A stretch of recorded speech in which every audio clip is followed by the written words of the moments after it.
What happens when a simple NBA game turns into the messiest scandal of the year? GloRilla showed up courtside to support her man Brandon Ingram, looking happy and in love. But behind the scenes, Megan Thee Stallion was allegedly preparing to drop a bomb that could destroy everything. We're talking about a tape, a threesome, and a label boss who might have crossed every professional line imaginable. This isn't just regular beef anymore. This is career-ending, relationship-destroying chaos that has the entire industry holding its breath. And what makes this even crazier is that these two were just on tour together less than a year ago, acting like everything was cool. So how did we get from opening acts and collaboration to threats of leaked tapes and public warfare? The tension started when GloRilla pulled up to support Brandon Ingram at his game against the Dallas Mavericks. She was all over him, making sure everyone knew that was her man. The cameras caught everything. She was cheering, laughing, and playing the supportive girlfriend role to perfection. She had her arm around him, whispering in his ear, kissing him on the cheek, and basically putting on a whole show for everyone watching. The arena knew who she was, and she made damn sure they knew who she was there for. But here's where things get interesting. Megan had done the exact same thing not too long ago when she showed up for Klay Thompson, who plays for the Mavericks. She'd worn a custom outfit, sat courtside, and made it a whole moment. The internet ate it up, talking about how cute they were together and how Megan was living her best life with her new man. And people close to both camps started whispering that Megan felt like GloRilla was straight up copying her entire vibe. It wasn't just about showing up to a game, it was about the energy, the styling, the whole presentation. The way GloRilla was dressed, the way she interacted with Brandon, even the timing of when she posted about it on social media. Everything felt like a carbon copy of what Megan had already done, and Megan apparently wasn't having it. She'd worked hard to build her brand as this confident, successful woman who could pull any man she wanted and live this glamorous lifestyle. And now here comes GloRilla, who she'd literally helped by bringing her on tour, trying to replicate the same exact energy. That felt disrespectful. That felt like biting. And in hip-hop, biting someone's style is one of the ultimate sins. What made everything worse was who GloRilla brought along for the styling. She'd recently started working with EJ King, and if that name sounds familiar, it's because he used to be Megan's stylist. But they didn't just part ways on good terms and move on. Their split was messy, bitter, and full of accusations that never really got resolved. EJ had been one of Megan's closest confidants for years. He knew everything about her, from her measurements to her insecurities to her personal business that she'd never want the world to know. He was there for some of her biggest moments, styling her for award shows, music videos, and red carpet appearances that helped define her image. But somewhere along the way, things went south between them. The breaking point came during the Tory Lanez trial. EJ had been at Kylie Jenner's party that night, the same party where everything went down between Megan and Tory. He saw what happened before, during, and after. And when it came time for the trial, he was called to testify. Now, most people who are loyal to someone they used to work closely with would try to protect them on the stand, or at least stay neutral. But EJ didn't do that. He testified against Megan, revealing details about that night that Megan probably wanted to stay private. He talked about how much everyone had been drinking at the party, claiming that Megan, Kelsey, and Kylie had all been hitting the bottles hard before Tory even showed up. He said that when Tory finally arrived, the energy shifted. Megan and Kylie got excited and started drinking even more with him, and that's when things started going left. According to EJ's testimony, Megan's whole mood changed once the alcohol really kicked in. He described her as going from fun and flirty to irritated and aggressive. He claimed he tried to get her to leave the party without Tory because he could see where things were headed, but she refused because she was too faded to think clearly. And then he dropped the real bomb. He said that Megan has a pattern of getting aggressive when she drinks too much, implying that her behavior that night wasn't out of character. That testimony did serious damage to Megan's case and her public image. It made her look reckless, out of control, and potentially partially responsible for what happened. And EJ knew exactly what he was doing when he said all of that on the stand. But what really set people off was what he did after court that day. He posted on Instagram with the Law and Order sound effect playing in the background, basically treating his testimony like it was some kind of joke or entertainment. People immediately started dragging him in the comments, calling him a snake, a clout chaser, and a traitor. They said he was mocking Megan's trauma for social media attention, and that he should be ashamed of himself for turning on someone who had trusted him and paid him well for years. But EJ never apologized. He never took the post down, he just let it sit there, making it clear that he didn't regret what he'd done. On top of all that, there were reports floating around that Megan owed him about $80,000 in unpaid styling fees that she never wanted to settle. Some people said that's why he testified against her, that it was revenge for not getting paid. Others said the money was just an excuse and that he'd always been jealous of her success and was looking for any opportunity to tear her down. So, when GloRilla linked up with EJ, it felt intentional. It felt like a deliberate middle finger to Megan. Fans immediately started connecting the dots, wondering if this was a calculated move to get under Megan's skin. And it worked. The two camps started going at each other on social media, with stylists from both sides throwing shots and making it clear that this wasn't just business anymore. This was personal. This was about loyalty, respect, and who was going to come out on top. GloRilla's hairstylist jumped in, calling Megan's fans weird and telling them to stop arguing and actually stream their favorite artist's music if they really cared so much. It was a direct shot at the hotties, Megan's fan base, implying that they talk a big game online but don't actually support her where it counts. Megan's new stylist Colin clapped back hard, reminding everyone that he'd been working with top artists way before any of this drama started. He said he didn't care about anything GloRilla's team had going on, and that they should be humble and remember that there wouldn't even be a Colin and Megan situation if it wasn't for him paving the way. He basically called them followers who were late to the game and trying to act like they invented something. The whole thing spiraled into a full team battle, with everyone picking sides and throwing shade. Makeup artists, photographers, managers, and even random associates started chiming in with their opinions. It became less about Megan and GloRilla themselves, and more about this proxy war being fought by everyone around them. And that's when you know beef is serious. When it's not just two artists going back and forth, but entire camps mobilizing to defend their person, that's when things can get dangerous. Because now there are more people involved, more egos at play, and more opportunities for someone to take things too far. But the real fuel on the fire came when fans started comparing album sales. Megan and GloRilla had both dropped projects around the same time, and GloRilla ended up outselling Megan by about 5,000 units. Now, in the grand scheme of things, 5,000 isn't a massive gap. Both artists moved solid numbers and had successful releases. But in the world of rap beef, where every little detail gets analyzed and weaponized, that 5,000 unit difference became a huge talking point.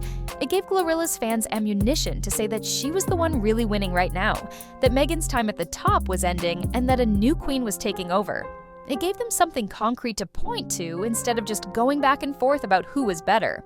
A fan tweeted that Megan started acting bitter after getting outsold, and GloRilla liked the tweet. That one little like spoke volumes. It confirmed what everyone was already thinking.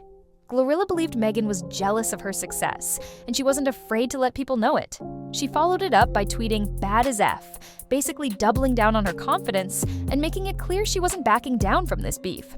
The tweet was simple, just 3 words, but the message was loud. She was saying that no matter what Megan tried to do, no matter how much shade got thrown her way, she was still going to be unbothered and living her best life. Megan had been in the industry longer, had more mainstream success, had collaborated with bigger names, and was supposed to be the bigger star. But GloRilla was coming for her spot, and she was doing it with 0 apologies. She wasn't trying to be respectful or play nice. She was coming for blood. That's when things allegedly took a dark turn. Word started spreading that Megan wasn't just going to sit back and let GloRilla keep throwing shade and acting like she was untouchable. According to rumors flying around the industry, Megan has a tape. Not just any tape, but one that allegedly shows GloRilla in a compromising situation with Gotti and another man at the same time. Now, if this is real, it's the kind of content that could flip someone's entire career upside down. We're talking about something that would dominate headlines for weeks, destroy relationships, ruin business deals, and potentially end everything GloRilla has worked for. This isn't just embarrassing. This is nuclear. The streets are saying Megan's been holding onto this as insurance, just waiting for the right moment to use it. And now, with GloRilla refusing to back down and continuing to throw shots, Megan's allegedly threatening to release it if GloRilla doesn't fall back. It's the ultimate power move. You want to keep talking? Fine. Let's see how tough you are when your most private moments are out there for the world to see. Nobody knows for sure if the tape actually exists or if Megan's just bluffing to scare her into silence. Some people think Megan's playing psychological warfare, spreading the rumor herself to make GloRilla paranoid and force her to stop the beef. Others think the tape is real and that multiple people in the industry have already seen it, which is how the rumors started spreading in the first place. But what we do know is that GloRilla has been noticeably quiet since these rumors started circulating. She hasn't tweeted, she hasn't done any interviews, she hasn't responded to any of the questions fans have been asking. And in the world of rap beef, silence usually means something.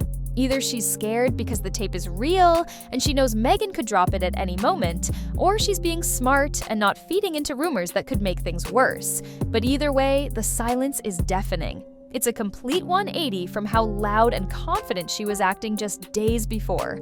And people are noticing. The tape rumors hit even harder because of GloRilla's relationship with Brandon Ingram.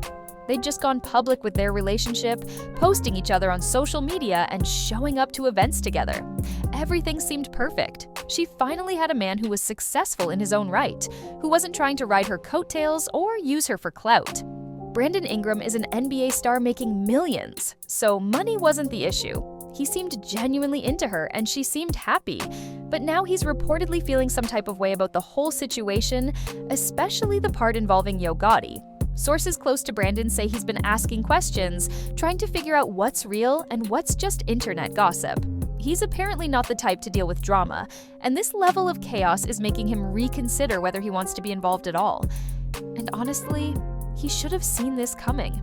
The rumors about GloRilla and Gotti have been swirling for a long time, way before Brandon even came into the picture. Fans have been picking up on the way Gotti treats her, and it's never felt like a normal boss-artist relationship. Most label heads keep things professional. They support their artists, promote their music, and help them navigate the industry. But they maintain boundaries. They don't get too personal. They don't blur the lines between business and romance. But Gotti, he threw those boundaries out the window a long time ago. He's been way too generous, way too public, and way too involved in her personal life for it to just be business. The gifts alone tell a whole story. For her birthday, he surprised her with a Maybach truck. Not a card with a heartfelt message, not flowers or a nice dinner, not even a regular luxury car like a Mercedes or a BMW. A $200,000 Maybach with a giant red bow on top, parked outside for everyone to see. GloRilla posted it all over Instagram, filming herself walking up to it, screaming with excitement, and jumping around like she couldn't believe it was real. She thanked him in the caption, calling him the best, and saying she couldn't believe he did that for her. The way she lit up in those videos made it feel less like a birthday gift from a boss and more like a romantic gesture from someone who was deeply invested in making her happy. And fans immediately flooded the comments, saying this wasn't normal label support. This was a man making a statement, showing everyone that he was willing to spend crazy money on her and that she held a special place in his life. But Gotti didn't stop there. A few weeks later, he followed up the Maybach with an 18-karat baguette Royal Oak watch worth $65,000. Now, let's put this in perspective. That's more than what most people make in a year. That's the kind of watch that celebrities and athletes wear to flex their wealth, and he just gave it to her like it was nothing. GloRilla posted pictures of the watch on her wrist, showing it off and thanking Gotti again for always looking out for her. The diamonds were blinding, the craftsmanship was impeccable, and the message was clear. This wasn't just a gift. This was Gotti showing the world that he was ready to spend big on her, and that money was no object when it came to making her happy. That's not the kind of gift you give to just any artist on your roster. Labels invest in their artists, sure. They pay for studio time, marketing, music videos, and sometimes even personal expenses. But dropping $65,000 on a luxury watch? That's personal. That's something you do when you're trying to show someone that they matter to you on a deeper level. And it wasn't just about the money he was spending. It was about how he showed up for her in ways that went beyond business. He didn't just send gifts and stay behind the scenes like most label executives do. He was front and center, making sure everyone knew he was supporting her. He showed up to her birthday party in Memphis, not just as a guest, but as someone who was deeply involved in the celebration. He hit the stage with her, hyping her up in front of the crowd, and acting like her biggest cheerleader. The footage from that night shows them laughing together, dancing together, and genuinely enjoying each other's company. It didn't look like a boss celebrating an artist's success. It looked like two people who had real chemistry and a connection that went beyond contracts and percentages. Every time he talked about her in interviews or on social media, it didn't sound like a CEO talking about an investment or a business decision. It sounded like a man who was genuinely proud of the woman he was standing beside, someone who wanted to see her win and was willing to do whatever it took to help her get there. Fans started calling it an open secret. Everyone could see what was happening. The gifts, the public appearances, the way they looked at each other, it was all there in plain sight. But nobody was officially confirming anything, which made it even more intriguing.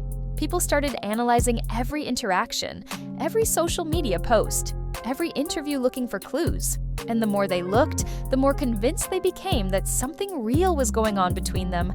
It stopped being a question of if they were involved and became a question of how long it had been happening and whether anyone else knew about it. Brandon Ingram apparently didn't get the memo about any of this before he started dating her. Maybe GloRilla told him it was just business and that fans were reading too much into things. Maybe she downplayed the relationship with Gotti and made it seem like he was just a generous boss who treated all his artists well. Or maybe Brandon didn't do his homework and jumped into a situation without fully understanding what he was getting into. But either way, he's now caught up in a mess that he probably never saw coming.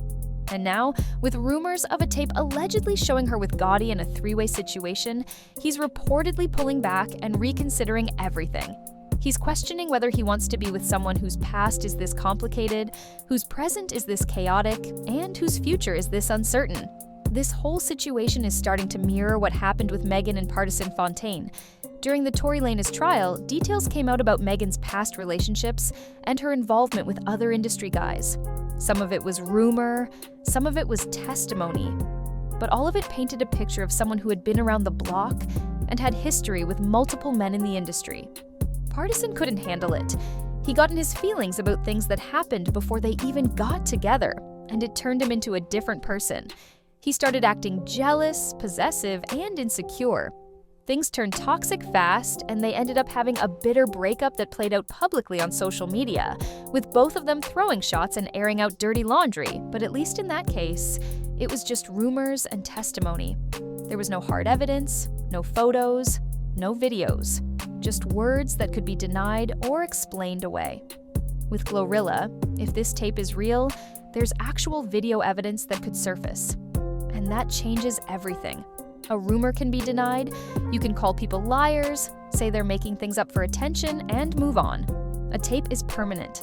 It's undeniable proof that lives forever on the internet. Once it's out there, it can never be taken back.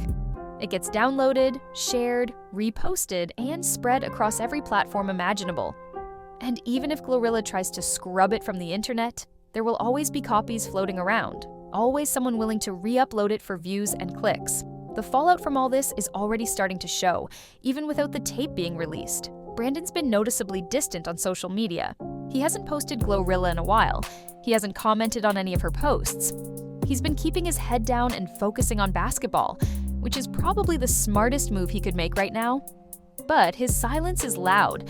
It's telling everyone that he's uncomfortable with the situation and trying to figure out his next move. Sources close to him say he's questioning whether he wants to be involved in this level of drama, whether he's ready to deal with the scrutiny and the rumors, and the constant chaos that seems to follow GloRilla everywhere she goes. GloRilla's been trying to keep her head down and focus on her music, but the pressure is building every single day. She can't escape it. Every time she logs onto social media, there are people asking about the tape. Every time she does an interview, reporters are trying to slip in questions about Megan or Yo Gotti. Every time she's out in public, people are watching her, analyzing her body language, trying to figure out if she's stressed or unbothered. The weight of it all has to be exhausting. And the worst part is that she can't even fully defend herself without potentially making things worse. If she denies the tape exists, people will say she's lying. If she admits it's real, she's confirming the rumors. If she stays quiet, people assume the worst. She's trapped in a no-win situation. Megan, on the other hand, seems to be sitting back and watching everything unfold from a distance. She hasn't directly addressed the tape rumors in any interviews or on social media. She hasn't confirmed or denied that she has it. But she also hasn't shut the rumors down, which is interesting. If the tape didn't exist, you'd think she'd want to clear the air and stop people from spreading false information. But her silence is almost more powerful than anything she could say. It keeps everyone guessing. It keeps the pressure on GloRilla. It makes it clear that she's not playing games anymore and that she's willing to let this situation play out however it needs to. She's in control, and she knows it. So where does this leave everyone? GloRilla's career is on fire in the best and worst ways possible. She's got hits on the radio, millions of streams, and a fan base that's growing every single day. She's gone from being a relatively unknown Memphis rapper to one of the hottest names in hip-hop in less than 2 years. She's performed at major festivals, collaborated with huge artists, and built a brand that resonates with people. But she's also got a scandal hanging over her head that could ruin everything she's built. One leaked tape could undo years of hard work. It could cost her endorsement deals, radio play, festival bookings, and respect in the industry.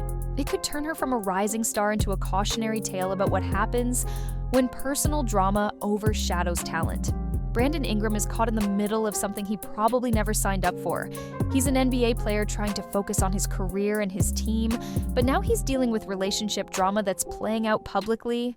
He's trying to figure out if he wants to stay and support GloRilla through this mess, or walk away before things get even messier. And honestly, nobody would blame him if he chose to leave. He's got too much going for him to let someone else's chaos drag him down. Yo Gotti's in an interesting position too. If the tape is real and it leaks, it's not just GloRilla who takes the hit. His reputation gets dragged into the mess too. People will question his professionalism, his judgment, and his ability to run a label. They'll wonder if he's been taking advantage of his power and position to get involved with his artists. It could damage his brand and make other artists hesitant to sign with him. And Megan's holding all the cards right now, deciding whether to drop the bomb or keep it as leverage. She's in the driver's seat, controlling the narrative and watching everyone else scramble. The streets are watching every move, waiting to see who blinks first. Will Megan actually release the tape?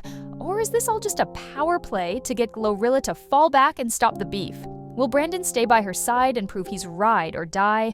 Or is this the breaking point that ends their relationship before it really gets started? And can GloRilla survive this level of scandal and come out on the other side with her career intact? Or will this be the thing that derails everything she's worked for? One thing's for certain, this isn't cooling down anytime soon. The industry thrives on drama like this. It feeds off the chaos, the speculation, the back and forth between artists and their camps. Everyone's waiting to see how it all plays out, because this has the potential to be one of the biggest scandals in recent hip-hop history. GloRilla's world is officially on fire, and whether she can put out the flames or watch everything burn depends on what Megan decides to do next.